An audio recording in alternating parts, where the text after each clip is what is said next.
This podcast is brought to you by Dan Ads. This is Ari Paparo. Did you miss out on the incredible Dan Ads Summit in New York? The event brought together over 180 ad tech experts to tackle the biggest challenges and opportunities facing our industry today. I had the honor of kicking off the day with a keynote presentation on the current state of the advertising landscape. Want to hear my insights and predictions for the future? You're in luck. Recordings from the Dan Ads Summits are being released, and you can catch my keynote right now. Head over to the Dan Ads website at danads.com and find it under webinars. Another exciting news, Dan Ads is already planning their next summit. If you'd like to sponsor the event or even be a speaker, registrations are now open. So check it out at danads.com. Tem momento na carreira que precisamos dar passo além. É hora de fazer uma pós-graduação. Só que muitas vezes o custo pesa no bolso, inviabilizando tudo. Com a pós-graduação do Senac, você não tem esse problema. Cursos com até 50% de desconto e muito mais tempo para pagar. TCC opcional, modelo flexível com aulas presenciais e online e alguns cursos com apenas 12 meses de duração. Não tem mais desculpa, hein? Saiba mais em sp.senac.br/pós-graduação. Welcome to the AdTech God Pod, your window into the world of advertising technology and the people behind it. I'm your host, AdTech God.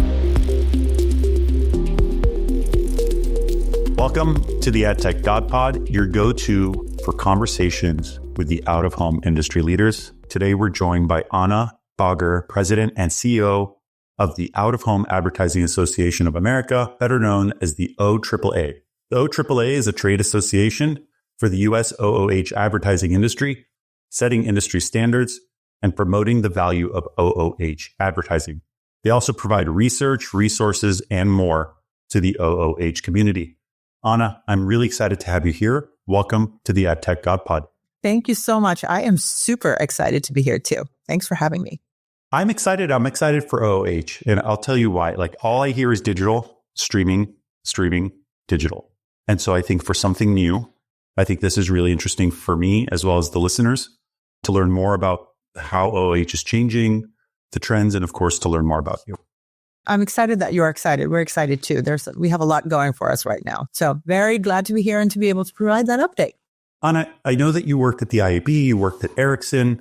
Can you just give the listeners a little bit of a background of how you got to where you are today as the president CEO? And we'll start there, and then we'll kind of talk a little bit more about the OOH industry overall. Yeah, absolutely. Happy to. The story has been told before, but hopefully there's a listener or two who hasn't heard it. I am Swedish, but I have a very kind of international background, worked in many different countries, but did work most recently before I moved to the US, which I did about 16 years ago.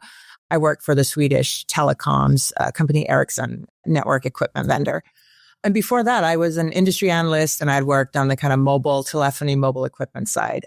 So background in telecoms, moved to the US around, I think, 2008, 2009. We were just here with my husband, had an expat contract, and I was on maternity leave, which is very long and generous in Sweden. So it gave us an opportunity to leave the country for a little while. But we ended up liking it here, and I ended up deciding that I wanted to work.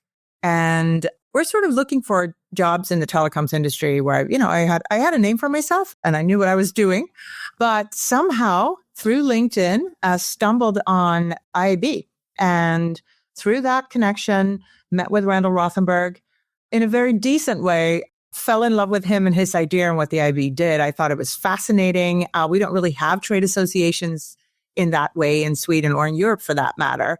And I thought both the standard setting and also the lobbying parts of what IAB did were really, really interesting. And coming from the mobile industry, I kind of saw the need for it because the iPhone had just come out and the whole industry was changing. I mean, I was on the network side, but I saw that there's an opportunity for media and for advertising there. So somehow I managed to convince Randall to hire me, even though I didn't really have a background in advertising, also didn't have a background in American media. But I did it. I loved it. And I was with the IAB for almost 10 years and started off in mobile, ran all of their early mobile or initial mobile efforts, and then ended up leaning into and taking over or starting up their video efforts. And then eventually I ran all of the industry initiatives there. And as a little part of what the IAB did and does on the industry initiative side was out of home.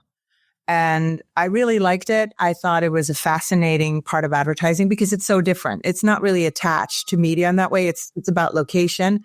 And I thought that it was just a very powerful part of the advertising ecosystem that I was very fascinated by. And obviously there's a strong connection to mobile too. So I like that as well. And I battled with Randall quite a bit to have him keep doing the work that we did in out of home because he didn't really see it as a fit, I think, of the overall IAB portfolio. So I sort of dabbled a little bit with digital out of home. And along the way, we're approached about the CEO position at the OAAA that then had our previous CEO. She had announced that she was going to retire. So they reached out to me and said, this might be the good job for you. And I thought it was sort of serendipitous, that I'd been so interested in it, kind of tied together all the things that I had worked with previously in my career. And the industry was super hot. It was 2019, everything going for itself. One thing it didn't have all the privacy issues that we really were struggling with for the rest of media, brand safety, things like that.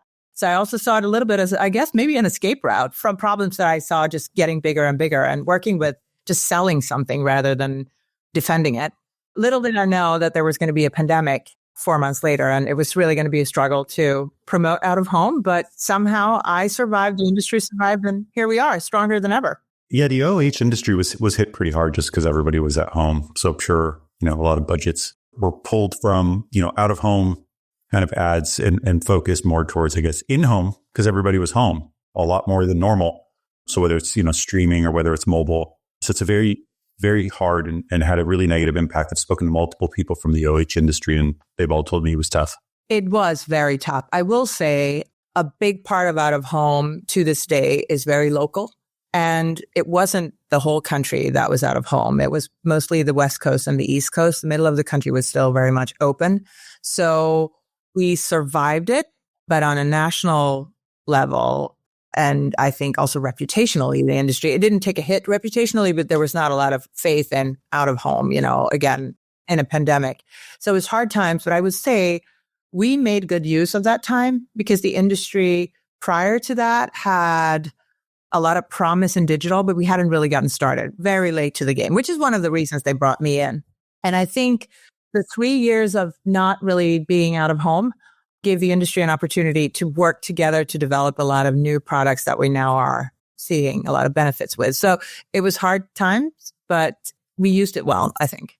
So coming from working abroad and then moving to the US, and I know it's been quite some time, how do you feel those learnings from working internationally and moving into the US market? Do you feel that helped you prepare for adapting to working in the US? And I know it's been some time since you've been here, but that always interests me, how international experience could be applied to working in the US and vice versa, because you bring a different maybe mindset, way of doing business to another market. That's a very good question. I don't think anybody ever asked me that before, but I really like it. It's not easy. I'll say that. I mean, I was lucky in the sense that I had my whole life lived a very international and in many different countries. So I was kind of well versed in multicultural communications and just being, more adherent to different cultures and how because people don't operate. Everyone shares the same core, needs and values for the most part, like Maslow, whatever. But we have different ways of expressing it. And business is done very differently in different countries. So I think it's most important that you listen, you take in and you learn and you try to adapt while not losing yourself, but really not just come in and bulldoze. And I think I was kind of well aware, and I'd also worked for American companies throughout my career prior to Ericsson. So I knew a little bit about how Americans are doing things, but it's definitely different. But I think for me, it's been a good fit. I think I like it here. And even though I certainly am in many ways very European and very Swedish, and therefore maybe not as, I can be very direct, yet I can be very introverted in certain senses.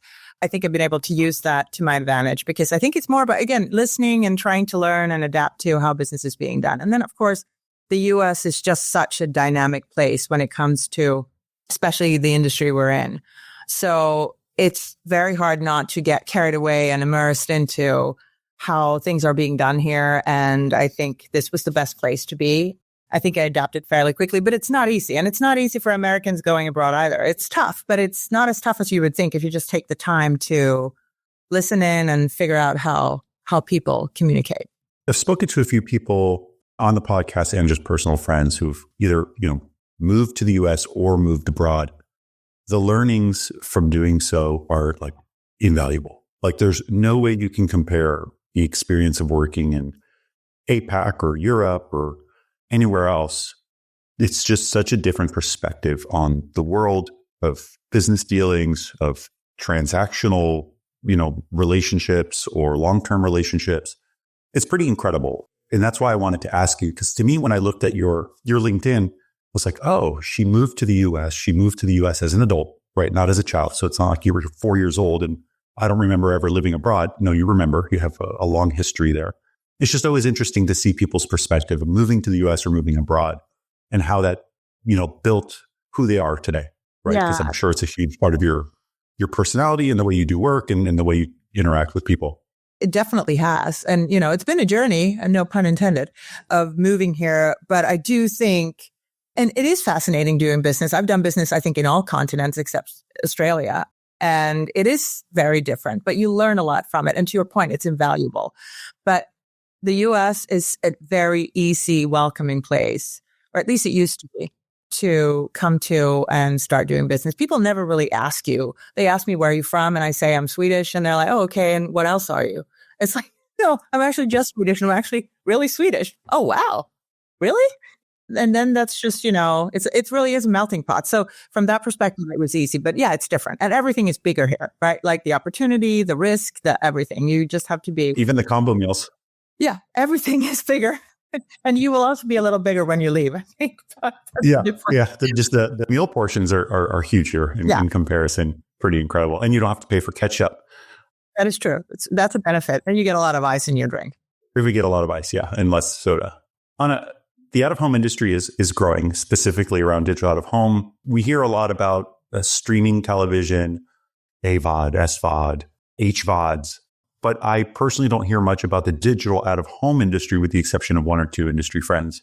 I'd love to hear, from your perspective, how the industry is adapting, how the industry is evolving into a more digital out-of-home world, and what that means for brands and advertisers. You probably don't hear so much about it because we are still a small part of advertising. And like I said in the beginning, we're very different. You're not buying an out-of-home ad based on the fact that you want to monetize, or you're not selling an out-of-home ad because you want to monetize content and fund your media efforts. You are buying an out-of-home ad or selling an out-of-home ad because of the location the ad is in. The ad is the content. It's surrounded by context and location, but it's very different. So it doesn't really fit in the industry in the same way. And I think that's part of it being a little bit on the side of the industry conversation. And, we're a small part of advertising. We're somewhere between 3 and 5% of ad spend. We are not the shiny object, even though I would argue we should be. But we're a steady going platform that's always been there that now has a lot going for it. And I think we are, in a sense, the glue that ties all different platforms together. Because even though you don't hear much about it, you see it every day. And I would probably argue you probably pay attention to it. Whether you're driving, you're in the subway, you're walking down the street, you're at an airport, you're surrounded by our ads and people really pay attention to them. They don't see them as intrusive. If they don't like them, they just don't really look at them. They're not interrupting anything. They're just kind of there. And for the most part, seen as a service and really highly appreciated, in particular by young audiences and multicultural audiences. So just that in itself, in a time when people are losing a lot of their faith in media, don't really like ads, and are very polarized. Our ads are kind of just there, in the middle of everything, and therefore can be utilized with other channels that you hear more about. Such as, I would think it's more brand safe. Like the likelihood of having a non-brand safe ad on a billboard is pretty low because you're not associated with content, right? It's location based. No, it's location. I mean, there has been a few incidents in history where a billboard has been hacked, but it's really complicated to do and very dangerous and, far and few in between. I mean, programmatic, we have to pay attention because with the rise of digital comes the rise of programmatic. And then we just, like everyone else, need to be able to control the content a little better. But for the most part, we're very brand safe, and you really know a lot about an ad and where it's going to show up. by knowing just the location of it and the time of day and what's going on in the rest of the world. So yeah, we're brand safe, we're unskippable, we're unblockable, and in general, we're very well liked. So it's a medium that, and always has been around since cave paintings, right? Like it started way back when we started communicating with pictures, and out of home has just kind of continued down that path. The difference now is that we are also digital, and not every sign is digital, but we are converting very quickly. And a lot of growth comes from that, because by being able to have digital signage, you can flip out and switch out content much faster. You can also buy more snackable type of out of home before you might want to buy a billboard and have it up for 30 days, right? That's a great thing. You kind of create a landmark. People will see it. It will be repetitive. Fantastic. But here you can go in at a specific point of day in front of a specific audience and just kind of sell them a message at that time. And digital has really kind of enabled that. It also has enabled us to use data in a much more interesting way, right? Like just again, knowledge about what's going on, more data about that particular brand, optimization, switching out content in the moment. And then of course, using programmatic and automation to do so. And by the way, that part of it means that even a static sign can become digital, because the back end, the ability to buy and in a more informed way and with a broader perspective kind of creates more opportunity for the static side of the industry as well. So I think digital really is the driver of growth here. The new types of signs too. I mean, you can like the sphere or anamorphic signs, there's just like so many cool things you can do with digital too on the creative side as well, that obviously then can lead into, again, coming back to the glue that we are. We're incredibly shareable, and, there's a strong connection with social media and, consumers seeing this more as a sort of something that they want to show their friends, right? Like in a different way that I think a lot of ads in traditional environments are. But then also the ability to retarget, because we are privacy safe in many ways, both when it comes to retail media, CTV, and other channels. You can use out of home to, when you may not know exactly who you targeted, you know where they were. So you can leverage our ads to just amplify and create more frequency and better reach. So, I mean, I've bought digital out of home. I bought the screens inside of taxis and Ubers. I bought billboards in New York during advertising week. And I bought some, I think, in vehicle and billboards at Possible last year, just kind of promoting the podcast and promoting the brand. It was effective. It was effective for, I think, two parts for me. Like one, I could see who scanned the QR code in the cabs, which I was surprised people actually scanned them. And they checked out the podcast, like, who is this guy? Or, oh, how funny. He's actually running some ads. But the other part was a lot of the kind of like earned media. People were relatively shocked that at an event where I may have to pay $25,000, $30,000, $40,000 to promote my business, that I basically hacked them or trolled them by running ads for everybody driving from the airport to the location. And so I got some free, very reasonably priced exposure to everybody I wanted to reach without having to be an actual part of the event. And so I saw a lot of value. You did a much better job promoting it than I did with my fairly complicated explanation of how it fits.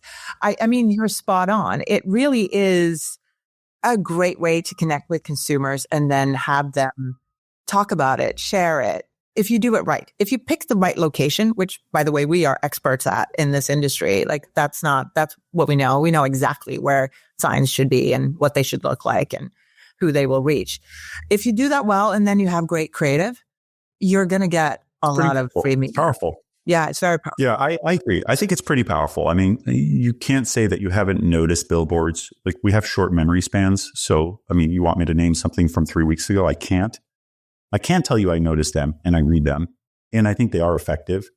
And like you had mentioned, the growth area, because I'm in love with programmatic, is the programmatic side. Like, I think that's where you're going to see a flood of dollars. It's just simplicity of launch. You're kind of tapping to a whole new advertiser pool that maybe you didn't before. And it's a process that we're very familiar with. Upload the creative, pick your locations, click your day part, and go live, or your footprint where you want to add to run. It's pretty easy. I mean, I've used it on a platform and I found it very easy in comparison to running other media.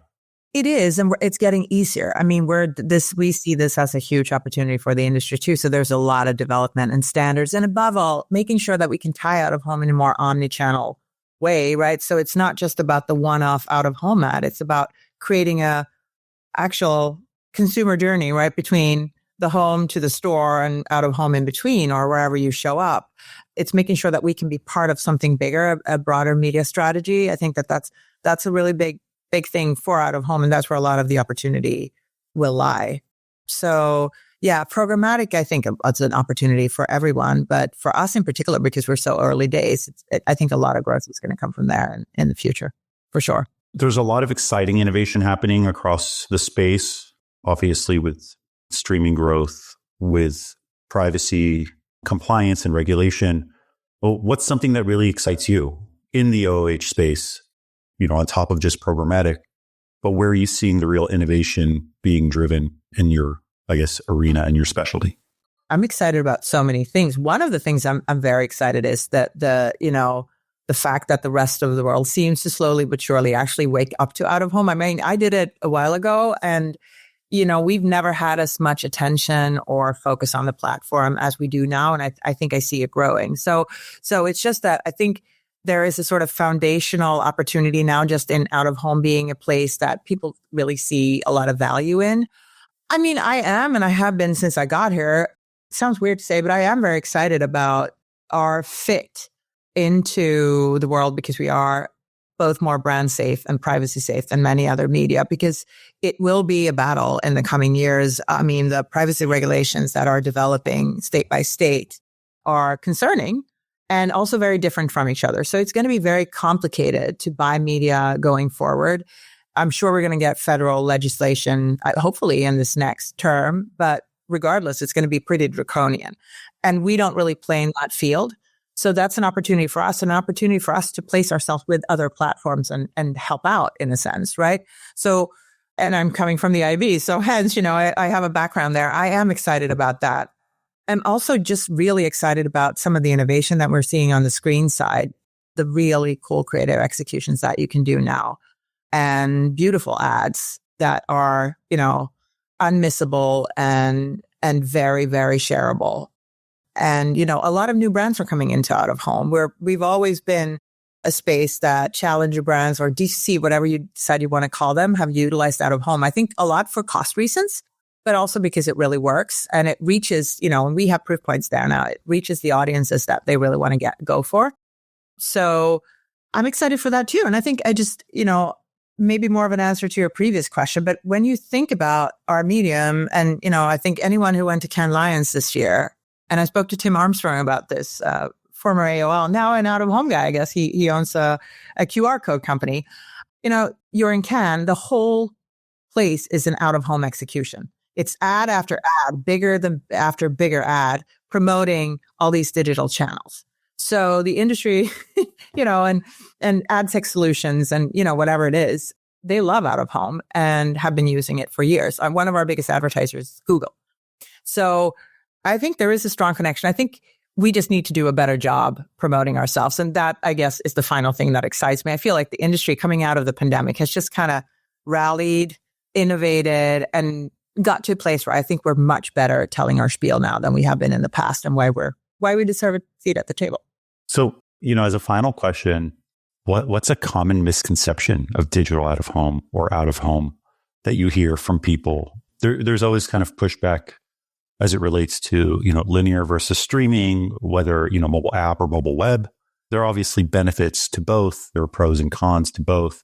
But what's something that you commonly hear about the out of home industry that you feel is maybe the wrong perception of it and the wrong view of how it works or its benefits?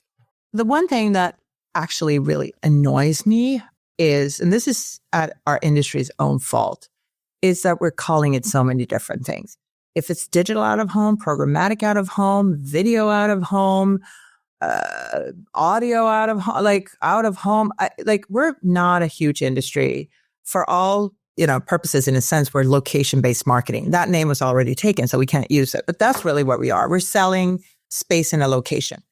And I think us slicing and dicing ourselves into so many pieces, so it's hard to understand, is not good. And I think that creates a lot of misconception. Digital out of home and out of home should really be the same thing because you're serving the same need. It's the same thing that you're putting out there in a sense. So I think we're not doing ourselves a favor with making ourselves more complicated. And again, coming from the IAB, I fully understand that it's important to have a clear taxonomy, terms and conditions and definitions of an industry to be able to sell, because otherwise it's going to be hard for the buy side to understand you. And I think that's something that I don't understand why we're doing. And I think we need to improve. I think we need a better positioning of ourselves. The other would be that out of home is just for stunts. It's great for stunts, but it's really great for everyday meat and potato advertising. Again, because consumers pay attention, they download that QR code and they like us. Awesome. That was a great answer, by the way. I didn't think that would be one of them, but I agree. I think I referred to it as... What did you think I was going to say? I don't know. I heard you, I've been referring to programmatic out of home, programmatic digital out of home. It's all kind of one pie, but, it's been diced up into so many smaller pieces that it's quite confusing, or not even confusing, but you're just shrinking the piece of each one. But when in reality, the overall out of home industry is sizable. But when you talk about programmatic, which is a fast growing piece of that pie, it just makes everything look like it's not as successful as it is, but it is a very thriving industry and a growing industry. But slicing it up that way doesn't do it any justice. Exactly. But I will say, programmatic, just like you, huge fan. And I think that's going to be the biggest growth driver for us going forward. So just the ease that it creates among all these different things. Just start talking about audiences rather than whatever type of platform it's on and just buy these audiences across out of home. I think that's going to help us grow a lot. So you're here for programmatic. Anna, thank you so much for being here today. I really appreciate you taking time out of your day. Thank you for having me. This is so fun. Thanks for tuning in to another episode of the AdTech God Pod, a podcast for the people, about the people. Stay connected with me for more insights, trends, and interviews in the realm of AdTech. Don't miss out on the latest updates, so follow me on X, Instagram, and connect with me on LinkedIn. Don't forget, ATG Slack community has insights, networking opportunities, and jobs. Keep the conversation going and stay at the forefront of AdTech innovation.